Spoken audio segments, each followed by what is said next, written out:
Hello and welcome to Tara IAS. Think IAS, think Tara. This is Venkat Devarkonda. I am your current affairs faculty. Without any further delay, let's start our session. So again, I am requesting taraias.com వెబ్సైట్ని visit చేయండి. అక్కడ మనం క్విజ్ని ఎర్లీగా upload చేస్తాము. So upload చేసిన క్విజ్ని మీరు attempt చేయండి and afternoon time కల్లా మన సెషన్ అనేది అప్లోడ్ అవడం జరుగుతుంది. సో మన సెషన్ చూసి మరింత క్లారిటీని పొందండి. So don't miss this valuable opportunity. Okay, so let's start our discussion with question number 1. Which of the following is correct regarding the Simlipal Tiger Reserve? Okay, na? So the question is all about Simlipal Tiger Reserve, which is located in Odisha.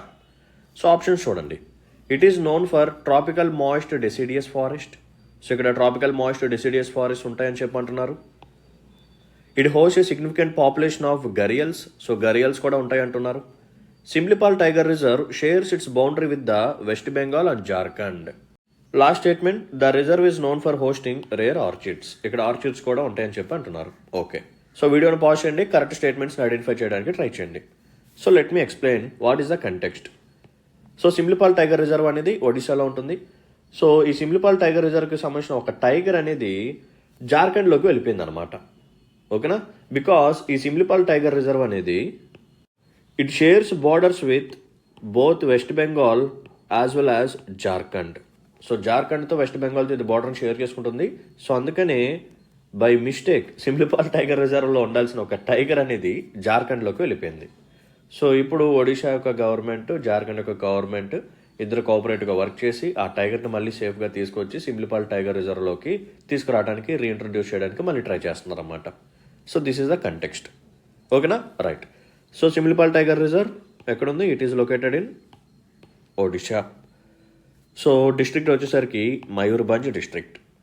So దీన్ని ఎప్పుడు tiger reserve లాగా declare చేశారు అంటే in the year 1956. తర్వాత project tiger వచ్చింది in the year 1973. So project టైగర్లో కూడా దీన్ని ఇంక్లూడ్ చేయడం జరిగింది. అండ్ నెక్స్ట్ పాయింట్ ఏంటంటే there is an organization called UNESCO. ఈ యునెస్కో ఏదైతే ఉందో ఒక ఇనిషియేటివ్ని తీసుకొచ్చింది. ఏంటది? World network of biosphere reserves.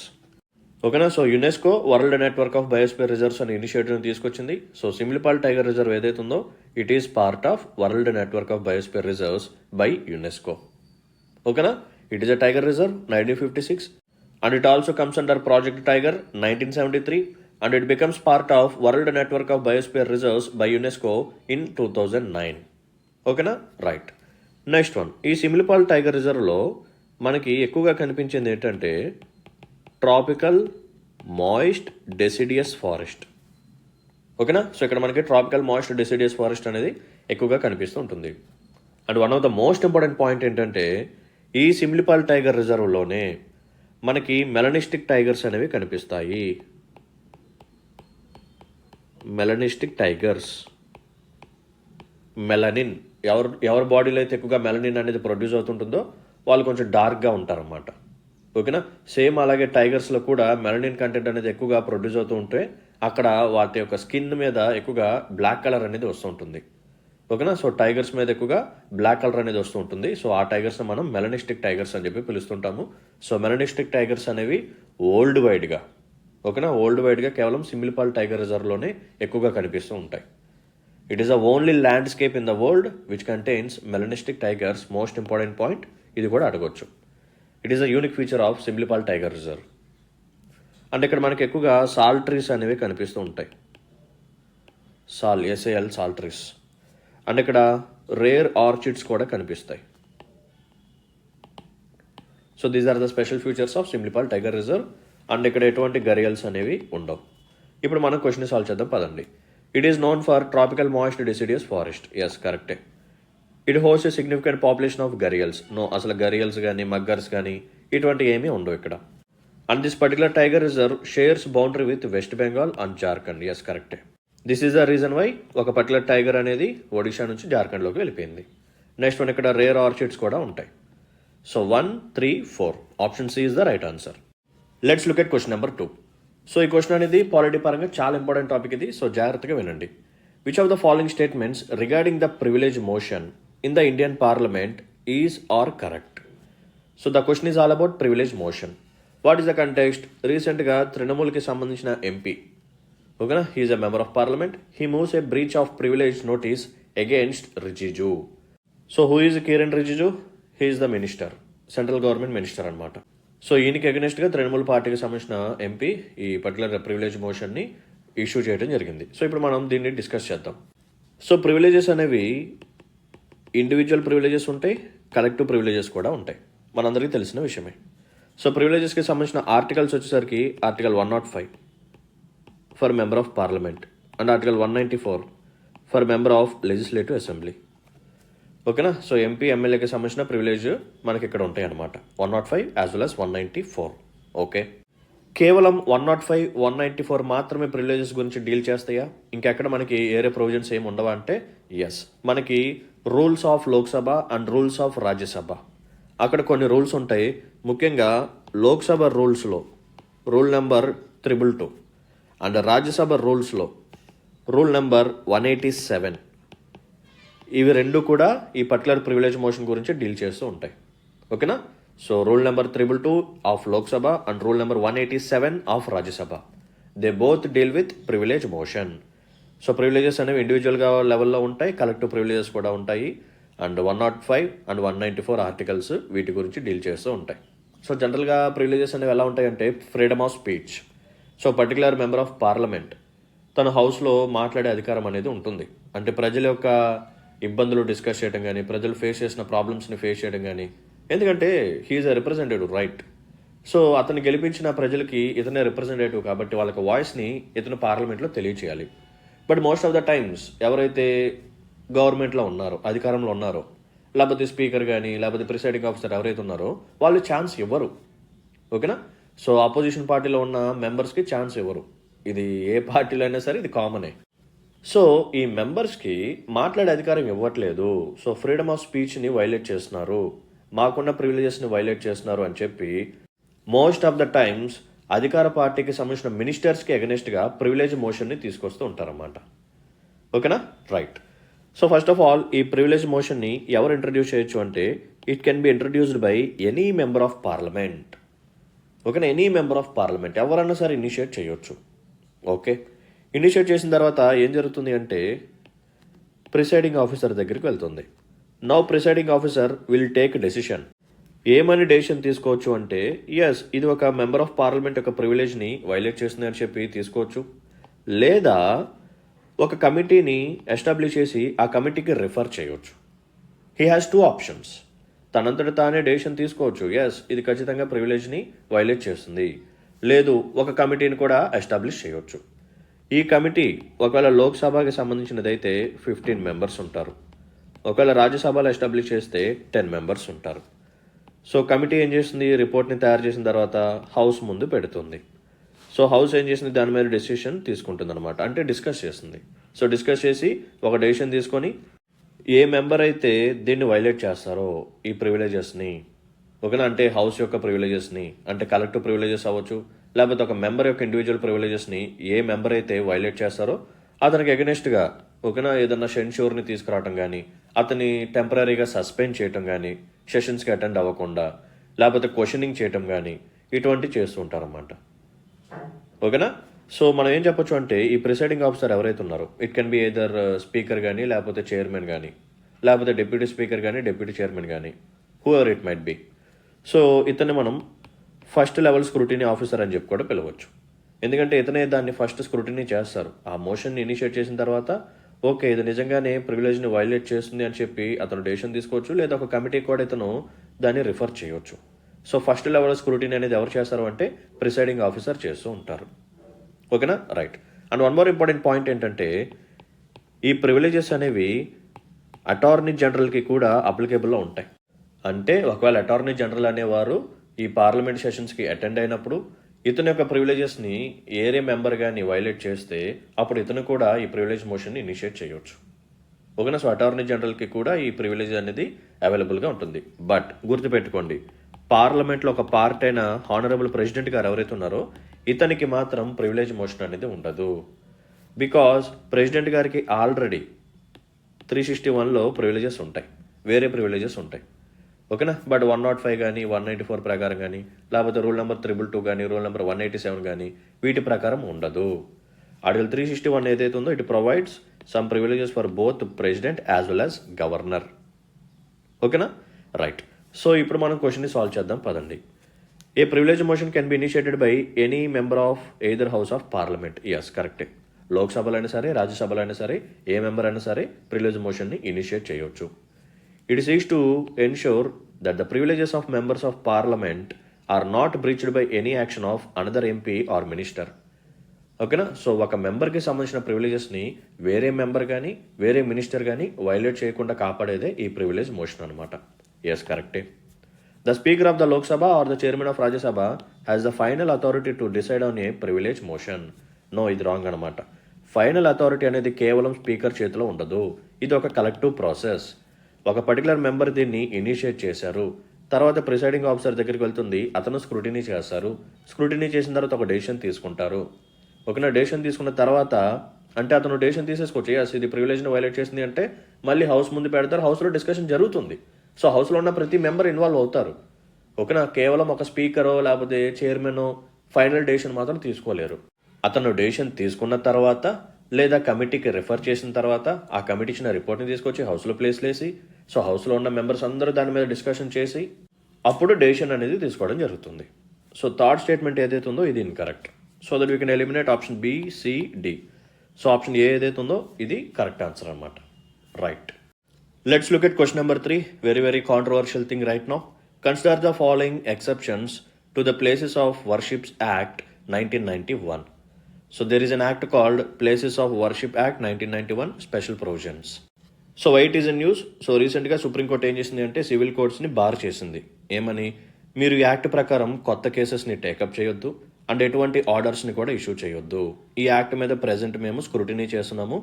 So మేము మళ్ళీ ఫైనల్ డెసిషన్ తీసుకున్న తర్వాత ఒక క్లారిటీ వచ్చాక మీరు కూడా తీసుకోవచ్చు అని చెప్పి ప్రెజెంట్ హోల్డ్ చేశారన్నమాట. ఈ సివిల్ కోర్ట్స్ని బార్ చేయడం జరిగింది. సో ఈ యాక్ట్ గురించి మనం కొన్ని ఇంపార్టెంట్ పాయింట్స్ డిస్కస్ చేద్దాం. ఫస్ట్ ఆప్షన్స్ చూద్దాం పదండి. క్వశ్చన్లో వాళ్ళు ఏమడిగారు? ఎక్సెప్షన్స్ అడిగారు. ఈ యాక్ట్లోకి రాని ఎక్సెప్షన్స్ ఏంటి?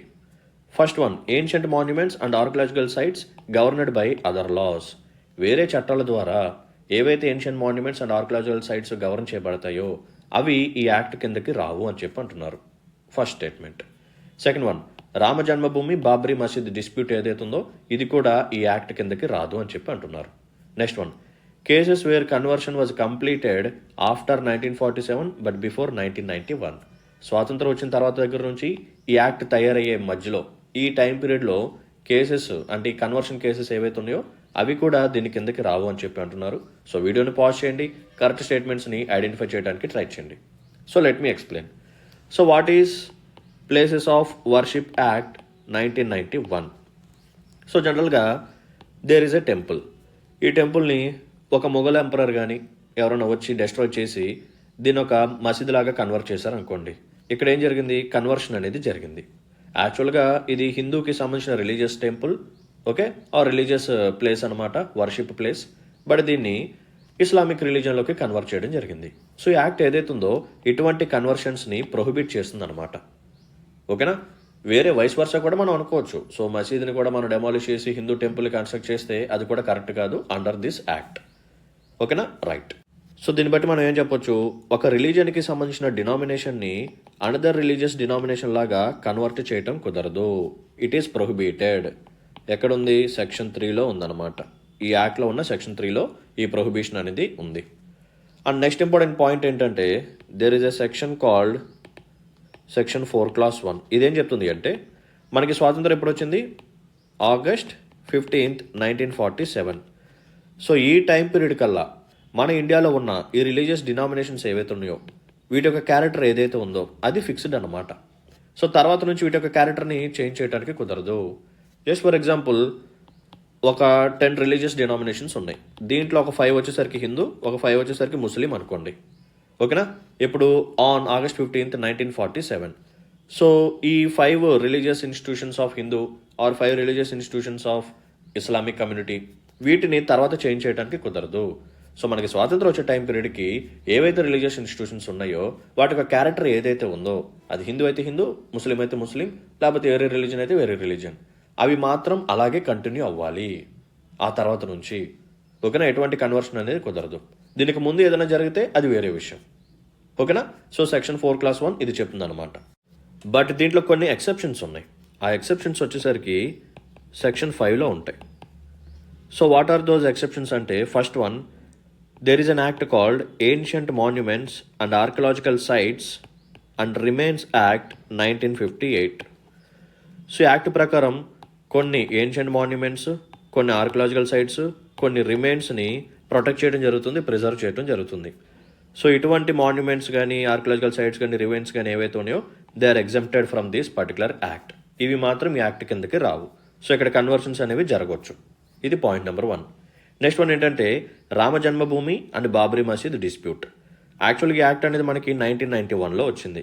అండ్ రామ జన్మభూమి బాబ్రీ మసీద్ డిస్ప్యూట్ ఏదైతే ఉందో ఇది 1991 కంటే ముందే లీగల్ స్క్రూటినీలో ఉంది, అంటే కోర్టులో హీరింగ్లో ఉంది, కేసు అనేది నడుస్తూ ఉంది.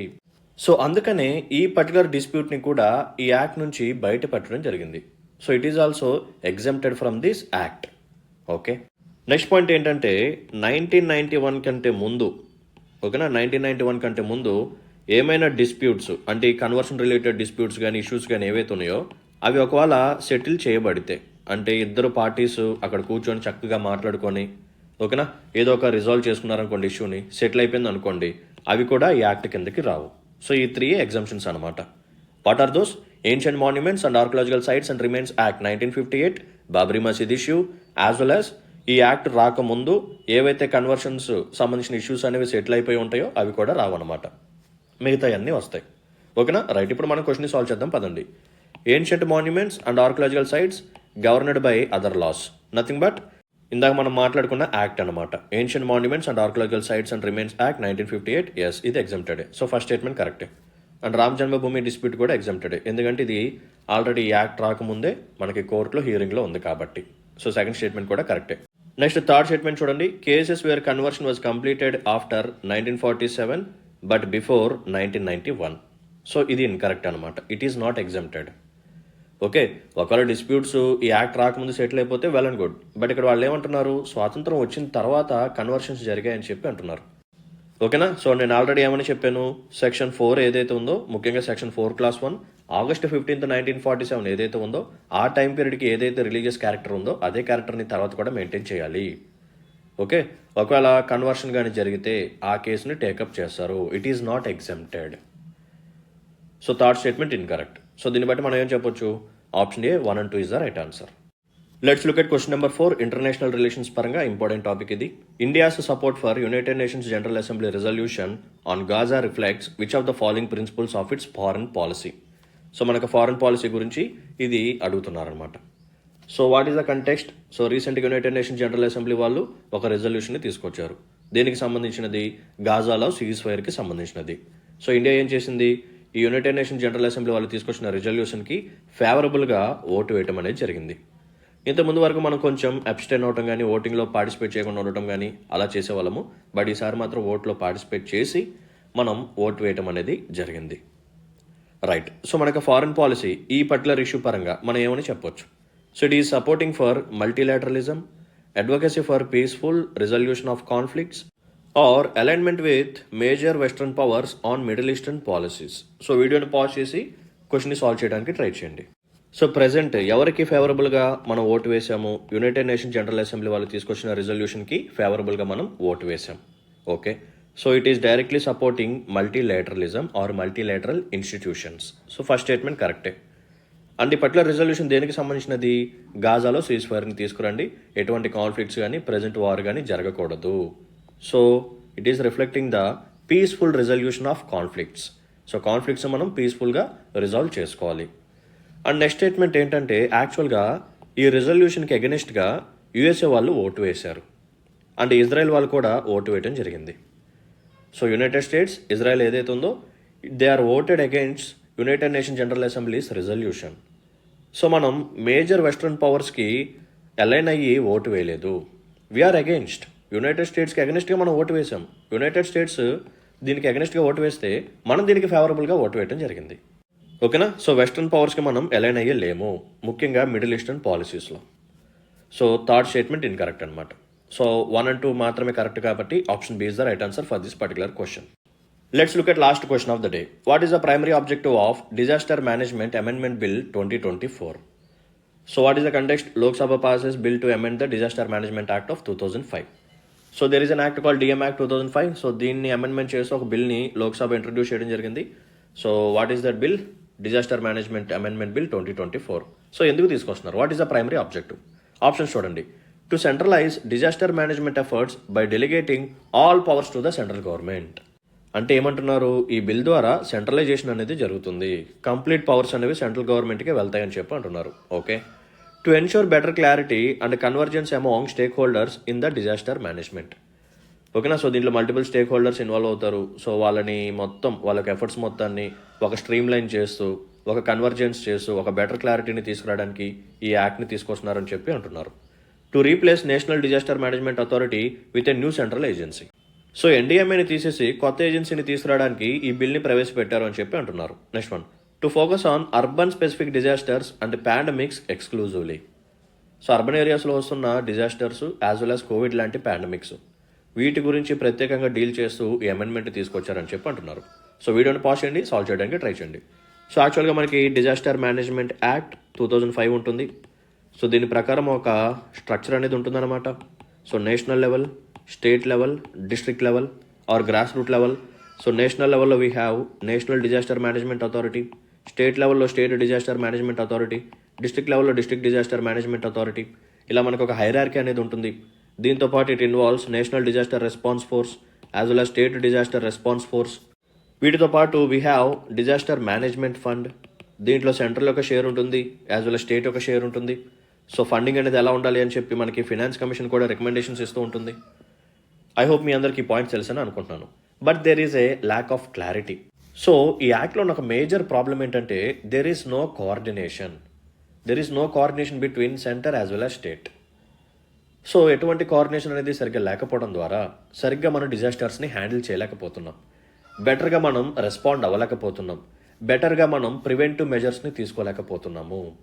సో దట్స్ వై ఈ క్లారిటీ, ఈ మిస్సింగ్ క్లారిటీ ఏదైతే ఉందో దాన్ని బెటర్గా మార్చడం కోసం, సో మరింత క్లారిటీని తీసుకొస్తూ ఇందులో ఇన్వాల్వ్ అయిన ప్రతి స్టేక్ హోల్డర్, ఎన్డీఎంఏ అవ్వచ్చు, హెచ్డిఎంఏ అవ్వచ్చు, DDMA or response force, whatever it might be, ఇందులో ఇన్వాల్వ్ అయ్యే ప్రతి స్టేక్ హోల్డర్ కూడా కన్వర్జ్ అయ్యి కోఆర్డినేట్ చేసుకుంటూ ఒకరితో ఒకళ్ళు వర్క్ చేసే విధంగా ఈ బిల్ని తీసుకురాబోతున్నారు అన్నమాట. సో దీని యొక్క మెయిన్ ఆబ్జెక్టివ్ ఏంటంటే to provide better clarity as well as convergence of all stakeholders in this particular disaster management act. So option B is the right answer.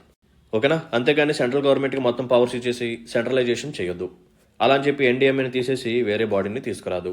అంటే కేవలం అర్బన్ స్పెసిఫిక్ డిజాస్టర్స్ గురించి మాట్లాడి, pandemics గురించి మాత్రమే మాట్లాడి వేరే డిజాస్టర్స్ని పక్కన పెట్టేదు. ఓకేనా. So option B is the right answer for this particular question. So దీంతో మనం సక్సెస్ఫుల్గా ఈరోజు సెషన్ ఫినిష్ చేసుకోవడం జరిగింది. అగైన్ ఐమ్ రిక్వెస్టింగ్, ప్లీజ్ మన వెబ్సైట్ని విజిట్ చేయండి, క్విజ్ని అటెంప్ట్ చేస్తూ ఉండండి, ఎన్సీఆర్టీస్ పీడిఎఫ్స్ కూడా చదువుతూ ఉండండి. సో ఎన్సీఆర్టీస్ చదివితే మీకు ప్రిలిమ్స్లో మోస్ట్ ఆఫ్ ద క్వశ్చన్స్ని సాల్వ్ చేసే బేస్ అనేది క్రియేట్ అవుతుంది. సో ఈ క్విజ్ని మీరు సాల్వ్ చేస్తూ ఉంటే ప్రిలిమ్స్కి కూడా మీరు తయారవుతారు. నెంబర్ ఆఫ్ ఎంసీక్యూస్ సాల్వ్ చేస్తేనే మనకు ఒక హ్యాబిట్ అనేది క్రియేట్ అయిపోతుంది. కొన్ని ఆప్షన్స్ని మనం కామన్ సెన్స్తో, లాజిక్గా కూడా మనం సాల్వ్ చేసేయచ్చు. So I'm requesting each and every one, please use this valuable opportunity. Okay. So I hope you like the session. మీకు కానీ నాకు ఎఫర్ట్స్ని కానీ అక్నాలెడ్జ్ చేయాలని చెప్పి అనిపిస్తే, ఇటువంటి కాంప్రహెన్సివ్ సెషన్స్ నా నుంచి మరిన్ని కోరుకున్నట్టయితే please hit the like button, మీకు వాల్యుబుల్ కామెంట్ మెన్షన్ చేయండి అండ్ మీ ఫ్రెండ్స్ అండ్ ఫెలో ఆస్పిరెంట్స్కి మన వీడియోస్ని షేర్ చేయండి. So let's call it a day then. See in the next session. Until then take care. Bye bye. Jai Hind.